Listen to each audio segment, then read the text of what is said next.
Like, comment and subscribe.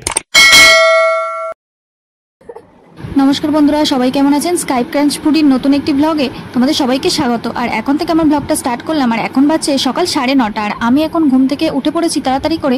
আর এখন বিছানাটা গুছিয়ে, তো যেহেতু আজ সানডে, তো আজ বাইরের কাজের ছুটি হলেও বাড়ির কাজের কোনো ছুটিই নেই।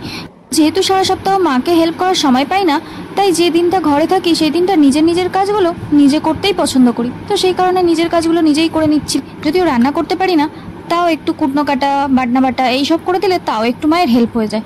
যেহেতু মায়ের বয়স হচ্ছে, তো চলো, আমার তো বিছানা গোছানো কমপ্লিট। তো আমি ঘরে স্প্রেটাও করে নিলাম। যদিও এটা স্যানিটাইজার, রুম স্প্রে নয়, তাও একটু দিয়ে দিলাম যাতে ফ্রেশ লাগে। তো চলো। আর আজ যেহেতু রবিবার ছিল, তো সেই কারণে দুপুরবেলা একটু খেয়ে ঘুমিয়ে পড়েছিলাম। তো উঠে দেখছি বাচ্চা এখন 6টা। তো একটু বাইরে বেরোনোর ছিল, তো তাড়াহুড়ো করে উঠে কোনো রকমে একটু রেডি হতে যাচ্ছিলাম। তো চলো, রেডি হয়ে তোমাদের সাথে দেখা হচ্ছে। তো ততক্ষণ পর্যন্ত দেখতে থাকো, মিস করো না কিন্তু। তো এখন আমি তাড়াতাড়ি করে রেডি হয়ে নিয়েছি। তো বেরোবো একটা জায়গায়। তো কোথায় যাচ্ছি, কেন যাচ্ছি, কি কারণে যাচ্ছি, সব তোমাদের সাথে শেয়ার করতে থাকবো। তো চলো, আমি বেরোবো। তো গাইজ, ফাইনালি আমি বেরিয়ে চলে এসেছি। আর দেখতেই পাচ্ছ এখানে প্রচণ্ড লোকের সমাগম। তো কোনো প্রকারে ভিড় কাটিয়ে আমরা আমাদের গন্তব্যস্থলে যাচ্ছি। তো কোথায় যাচ্ছি সেটাও তোমাদের বলবো। তো আজ যেহেতু রথযাত্রা, তো সেই রথযাত্রা উপলক্ষে, রথযাত্রার পূর্ণ তিথিতে আমরা বেরিয়ে পড়েছি রথ দেখতে। অ্যাকচুয়ালি আমরা যেখানে যাচ্ছি সেটা হলো ফলতা থানার অন্তর্গত একটি ছোট্ট গ্রাম ভাদুরা নামক স্থানে। তো যেখানে রথ প্রচুর প্রচুর প্রচুর পরিমাণে বিখ্যাত। তো তোমরা যদি কেউ আসতে চাও তো আসতে পারো, অবভিয়াসলি দেখে যেতে পারো কতটা সুন্দর রথ হয় এখানে। বাংলা বছর অনুযায়ী আষাঢ় মাসেই রথযাত্রা পালিত হয় এবং বাঙালিদের অন্যান্য উৎসবের মধ্যে অন্যতম একটি উৎসব হলো এই রথযাত্রা, যেটি ভারতের ওড়িশা, ঝাড়খণ্ড, পশ্চিমবঙ্গ ও বাংলাদেশে এই উৎসব পালিত হয়ে থাকে। এছাড়া ভারতের সর্বাধিক প্রসিদ্ধ রথযাত্রা উড়িষ্যার পুরী শহরের জগন্নাথ মন্দিরের রথযাত্রা, পশ্চিমবঙ্গের পূর্ব মেদিনীপুরের মহিষাদল শ্রীরামপুর শহরের মাহেশের রথযাত্রা প্রচুর পরিমাণে বিখ্যাত। কথা বলতে বলতে আমরাও আমাদের ডেস্টিনেশনে পৌঁছে গেছি। তো এখন আমরা রাস্তা থেকে হেঁটে চলেছি, কেন কি রাস্তায় প্রচণ্ড পরিমাণে ভিড়, গাড়ি যাতায়াত করতে দিচ্ছে না। তো সেই কারণে গাড়িটা অনেকটা দূরে রাখতে হয়েছে এবং আমরা হেঁটে হেঁটে যাচ্ছি রথের কাছে পৌঁছানোর জন্য। রথটা অনেকটা দূরে আছে, চলুন আমাদের সাথে দেখতে থাকুন। আর হাঁটতে হাঁটতে রথযাত্রা সম্পর্কিত কিছু ঐতিহাসিক গল্প শুনে নেওয়া যাক, চলুন। 1968 সাল থেকে সারা বিশ্বে এই রথযাত্রা শুরু হয় এবং শ্রীকৃষ্ণের বৃন্দাবন প্রত্যাবর্তনের স্মরণে এই অনুষ্ঠান আয়োজিত হয়েছিল। কথিত আছে, কৃষ্ণ তার ভক্তের সম্মুখে আবির্ভূত হয়ে পুরীর সমুদ্র তটে ভেসে আসা একটি কাষ্ঠ খণ্ড দিয়ে তার মূর্তি নির্মাণের আদেশ দেন। মূর্তি নির্মাণের জন্য রাজা একজন উপযুক্ত কাষ্ঠশিল্পীর সন্ধান করতে থাকেন এবং তখন রহস্যময় বৃদ্ধ ব্রাহ্মণ কাষ্ঠশিল্পী তার সম্মুখে উপস্থিত হন এবং সেই মূর্তি নির্মাণের জন্য কয়েকদিনের সময়ও চেয়ে নেন তিনি। সেই সময় কাষ্ঠশিল্পী রাজাকে জানিয়ে দেন মূর্তি নির্মাণকালে কেউ যেন তার কাছে বাধা না দেয়। বন্ধ দরজার আড়ালে শুরু হয় কাজ। মূর্তি নির্মাণের জন্য রাজা রানী সকলেই ভীষণ আগ্রহী হয়ে ওঠেন এবং তারা প্রতিদিন বন্ধ দরজার কাছে যেতেন এবং শুনতেন ভিতরে কোনো খোদাইয়ের আওয়াজ ভেসে আসছে কিনা। ঠিক 6 থেকে 7 দিন বাদে রাজা যখন সেই বন্ধ দরজার বাইরে দাঁড়িয়ে অপেক্ষা করছিলেন খোদাইয়ের আওয়াজ শোনার জন্য, ঠিক তখনই কৌতূহলী রানী তার কৌতূহল সংবরণ করতে না পেরে দরজা খুলে ভিতরে প্রবেশ করে ফেলেন। আর এরপর কি হয়েছিল অবশ্যই জানাবো, দেখতে থাকুন ভিডিওটা শেষ পর্যন্ত, মিস করবেন না। আর আপনাদের সাথে কথা বলতে বলতে আমরা রথের অনেকটা কাছে পৌঁছে গিয়েছি। দেখুন, আপনাদেরকে দেখানোর চেষ্টা করছি রথটা কতটা সুন্দর সাজিয়েছে, কতটা সুন্দর লাগছে এখানে। আর কত হাজার হাজার মানুষের সমাগম এখানে হয়েছে শ্রী শ্রী জগন্নাথ দেবের মূর্তি দর্শনের জন্য। জগন্নাথ দেবের মূর্তি দর্শনের জন্য এখানে এতটাই ভক্তের সমাগম বেড়ে গিয়েছে, তো আমরা এখনো পর্যন্ত রথের কাছে পৌঁছতে পারছি না। আমরা যতটুকু পারছি আপনাদের সামনে তুলে ধরার চেষ্টা করছি। এই রথের মধ্যে বসে আছেন শ্রী শ্রী জগন্নাথ দেব, মাঝে আছেন শ্রী শ্রী সুভদ্রা দেবী এবং তার পাশে আছেন শ্রী বলরাম দেব। আর আমাদের এই রথটি লোহার তৈরি রথ। দেখুন কতটা সুন্দর সাজানো হয়েছে, কতটা সুন্দর লাগছে। আর এখানে রথযাত্রায় জগন্নাথ দেবের মূর্তি দর্শনের জন্য হাজার হাজার ভক্তের সমাগম হয়ে গিয়েছে।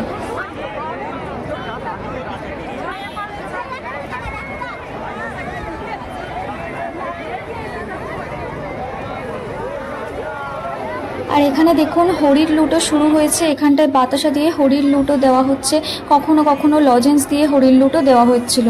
তো চলুন আপনাদের আর বেশি ওয়েট করাবো না, ঐতিহাসিক যে গল্পটা আপনাদের সাথে করছিলাম সেটাই বলতে থাকি।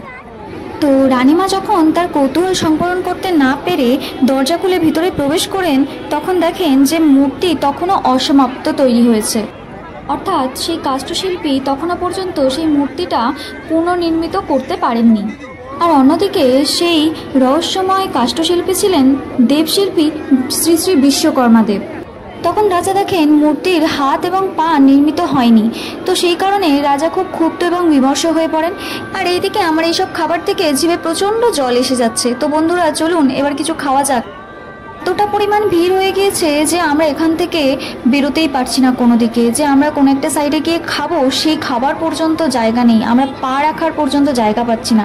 দেখুন বন্ধুরা, আর সবশেষে আমি সত্যি আজকে এই রথের প্রেমে পড়ে গিয়েছিলাম, কারণ এতটা সুন্দর সাজিয়েছিল রথটা, সত্যি বলছি দেখে মুগ্ধ হয়ে গিয়েছি আমি। সত্যি আমি এখানে এই প্রথমবার এলাম, তাও বলবো সত্যি খুবই সুন্দর সাজিয়েছিল রথটা। আর এদিকে এক পা করে হাঁটতে হাঁটতে আমরা ঠিক রথের কাছে পৌঁছে গিয়েছি এবং এখানে যে ঠাকুরমশাই বসেছিলেন তার হাত থেকে একটু চরণামৃত নিয়ে সেটা পানও করে নিলাম। সত্যি চরণামৃতটাও খুব সুন্দর হয়েছিল, যেমন রথটা সুন্দর মিষ্টি লাগছিল তেমনই চরণামৃতটাও খুব সুন্দর এবং মিষ্টি লাগছিল। তো চলুন এবার আপনাদের সাথে গল্প করতে করতে রথের আশপাশটা একটু ঘুরে দেখাই, কারণ এখানে একটি বড় রথের সাথে অনেকগুলো ছোট রথ আছে, কারণ অনেক ছোট ছোট বাচ্চারা তাদের নিজেদের রথ নিয়ে এসেছিল এখানে।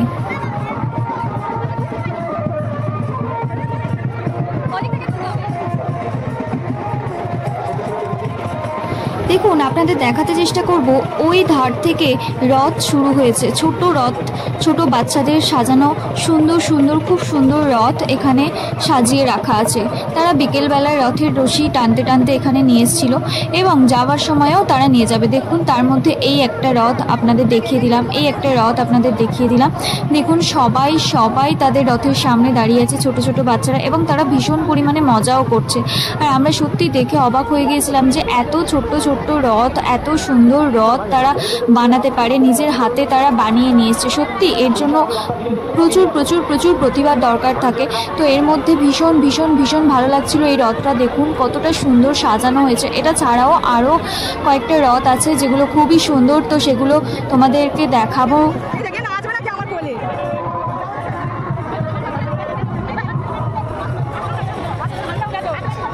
দেখুন বন্ধুরা, আপনাদেরকে আমি একটু দেখানোর চেষ্টা করছি প্রত্যেকটা রথ, কিন্তু প্রত্যেকটা রথ দেখাতে গেলে ভালোভাবে দেখাতে গেলে অনেকটা লং টাইম হয়ে যাচ্ছে, তো সেই কারণে আমি একটু ফাস্ট করে দিয়েছি ভিডিওটা, এবং আমি সব রথ এইভাবে আমি ভিডিও করতে পারিনি কারণ প্রচুর পরিমাণে ভিড় ছিল। তার মধ্যে একটা রথ খুব সুন্দর লাগছিল যেগুলো, তো সেই কটাই কয়েকটা তুলেছি। তো তার মধ্যে এই রথটা সব থেকে আমার বেস্ট লেগেছে, বেস্ট অফ দ্য বেস্ট লেগেছে, দারুণ সুন্দর, যেমন সুন্দর সাজানো তেমন সুন্দর ঠাকুরটাও ছিল।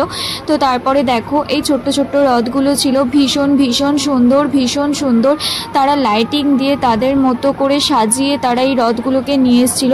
তো দেখো এটা আবার আমরা দেখতে পাবো নেক্সট উইক, মানে যখন শ্রী শ্রী জগন্নাথ দেব তার মাসির বাড়ির থেকে আবার তার নিজের বাড়ি ফিরবেন। আর এই রথযাত্রায় শ্রী শ্রী জগন্নাথ দেব, বলরাম এবং সুভদ্রা এরা তিনজন বছরে একবার এই রথে চেপে তার মাসির বাড়ি যান এক সপ্তাহের জন্য, এবং এক সপ্তাহ পর তারা আবার এই রথে চেপে তাদের নিজের বাড়ি চলে আসেন। রথযাত্রায় কাটানো কিছু মুহূর্ত আপনাদের সাথে শেয়ার করলাম। চলুন আমরা যেখানে ছিলাম সেখান থেকেই আপনাদের সাথে গল্পটা শুরু করি। রাজামশাই সেই অর্ধ নির্মিত মূর্তি দেখে ভীষণ পরিমাণে ক্ষুব্ধ হয়ে পড়েন এবং কাষ্ঠশিল্পীর কাজে বাধা দানের জন্য অনুতাপ করতে থাকেন। তখন দেবর্ষি নারদ তার সামনে আবির্ভূত হয়ে নারদ রাজাকে সান্ত্বনা দিয়ে বলেন, এই অর্ধ অসমাপ্ত মূর্তি পরমেশ্বরের এক স্বীকৃত রূপ, এই অসম্পূর্ণ রূপেই পূজা করতে বলেন সেই রাজাকে। এরপর থেকেই বাঙালিরা শ্রী শ্রী জগন্নাথ দেবের এই অর্ধনির্মিত মূর্তিকেই পুজো করে থাকেন। কথিত আছে আষাঢ় মাসের শুক্লা দ্বিতীয়ায় বলরাম ও বোন সুভদ্রার সঙ্গে মাসির বাড়ি যান জগন্নাথ। মাসির বাড়ি অর্থাৎ ইন্দ্রদম্নের পত্নী গুন্ডিচারির বাড়ি। সেখান থেকে আবার 7 দিন পর মন্দিরে ফিরে আসেন তিনি। এটাকেই জগন্নাথ দেবের মাসির বাড়ি যাওয়া বলে। পরপর 3টি সুসজ্জিত রথ চেপে মাসির বাড়ির উদ্দেশ্যে যান জগন্নাথ, সুভদ্রা এবং বলরাম। এই যাওয়াটাকে সোজা রথ এবং ফিরে আসাকে উল্টো রথ বলে ধরা হয়ে থাকে। পৌরাণিক কাহিনী অনুযায়ী আপনাদের সাথে রথের কিছুটা সারমর্ম আজ আলোচনা করলাম। যদি আমার সজ্ঞানত বা অজ্ঞানত কোনো ভুল ত্রুটি হয়ে থাকে অবশ্যই আমাকে ক্ষমা করবেন, মার্জনা করবেন। আর যদি কারোর এই বিষয়ে কোনো মতামত থাকে অবশ্যই কমেন্টে জানাবেন। আর এদিকে দেখো বন্ধুরা, এই ছোট্ট বাচ্চা বাচ্চা ভাইগুলো এত সুন্দর করে রথ নিয়ে এসছে, তো আমি এখান থেকে বেরোতেই পারছি না, বেরোতে ইচ্ছেও করছে না। মনে হচ্ছে যেন এখানটাতে সারা দিনটা থেকে যায়, ওদের রথগুলোর ফটো তুলি। আর ওরা এতটা পরিমাণ খুশি হয়ে যাচ্ছিল রথগুলোর ফটো তুলছিলাম বলে। আর এদিকে দেখো, আমরা কোনো প্রকারে ওই ভিড় থেকে বেরিয়ে এসে এখানে একটা ভাণ্ডারের দোকানে ঢুকেছিলাম, যেখানটাতে লক্ষ্মীর ভাণ্ডার সাজানো ছিল। তো এর মধ্যে থেকে আমি একটা লক্ষ্মীর ভাণ্ডার দেখছিলাম নিজের কিছু খুচরো পয়সা জমানোর জন্য। আশা করি এরকম লক্ষ্মীর ভাণ্ডার তোমরাও অনেকে দেখেছো কম বেশি, তো আমার ভীষণ ভালো লাগে, তো সেই কারণে একটা লক্ষ্মীর ভাণ্ডার নিয়ে নিচ্ছিলাম। দেখো, আর সেটাও আমার সাথে যে গিয়েছিল সেটাও ভিডিও করেছে, তো আমি দেখছিলাম যে কোনটা ভালো কি কোনটা ভালো না, তো সেই জন্য একটু দেখে দেখে নিচ্ছিলাম। যাই হোক, এই লক্ষ্মীর ভাণ্ডারটা আমার ভীষণ পছন্দ হয়েছিল, তো আর অন্য কোনো দোকানে দেখতে পাইনি, এখানটাতেই দেখতে পেয়েছিলাম, তো সেই কারণে এখান থেকে একটা লক্ষ্মীর ভাণ্ডার নিয়ে নিচ্ছিলাম। তো তারপরে দেখো, এখানটাতে মেয়েদের সবথেকে আকর্ষণের জিনিস যে কানের দুলের দোকান বা ইমিটেশনের দোকান, তো ভীষণ ভালো লাগছিল, কিনতেও ইচ্ছা করছিল, কিন্তু এতটাই ভিড় ছিল যে আমি যে গিয়ে দেখবো সেরকম কোনো সুযোগ পাচ্ছিলাম না। দেন আমরা চলে এসেছিলাম একটা ফুচকার দোকানে ফুচকা খাওয়ার জন্য, তো ফুচকা কাকু ফুচকাটা রেডি করছিল, তো সেই কারণে এবারে আমরা কিছুক্ষণ দাঁড়িয়েছিলাম। আর এতটা পরিমাণ খিদে পেয়ে যাচ্ছিলো যে ভাবছিলাম কী খাবো, সেই জন্য একটা ফুচকার দোকানে এসে ফুচকা খেতে শুরু করে দিয়েছিলাম। তো সেটাও পর্যন্ত আমার সাথে যে গিয়েছিল সেটাও ভিডিও করে নিয়েছে। দেখো, আশা করি তোমরা চিনতে পারবে। আর প্রত্যেকটা মেলায় যাওয়ার একটাই উদ্দেশ্য যে আমার এই কটন ক্যান্ডিটা খেতেই হবে, তো আমি সেই জন্য দাঁড়িয়ে একটা কটন ক্যান্ডি বানিয়ে নিয়েছিলাম। একটা না, অবভিয়াসলি দুটো কটন ক্যান্ডি আমি নিজের জন্য বানিয়েছিলাম, যেটা আমার ভীষণ ভীষণ ভীষণ ফেভারিট, এবং আমি পিঙ্ক কালারটা অনেকবার খেয়েছি, তো সেই কারণে একবার স্কাই কালারটাও ট্রাই করার জন্য নিয়ে নিচ্ছিলাম। তো এই কটন ক্যান্ডিটা আমার ভীষণ ভীষণ ভালো লাগে। আর কার কার ভালো লাগে কমেন্টে জানাও। আর এই কটন ক্যান্ডিটাকে বাংলায় আমরা বলে থাকি বুড়ির চুল। কি মজার নাম, তাই না? তো কারা কারা এই বুড়ির চুল নামে জানো তারাও এই কমেন্টে জানাতে পারো। তো এরপর আমরা চলে গিয়েছিলাম একটা রেস্টুরেন্টে, যেখানে গিয়ে আমরা রোল অর্ডার করেছিলাম, কিন্তু রোলটা এতটাই বাজে ছিল যে আমরা দুজন মিলে একটা করে রোল তাও খেতে পারিনি, আমরা নষ্ট করে ফেলে রেখে দিয়ে চলে এসেছি। আর এই ভিডিওটা আমরা এখানেই শেষ করছি। কেমন লাগলো অবশ্যই কমেন্টে জানিও। দেখা হচ্ছে অন্য কোনো সময় অন্য কোনো ভিডিওতে। Tata, by.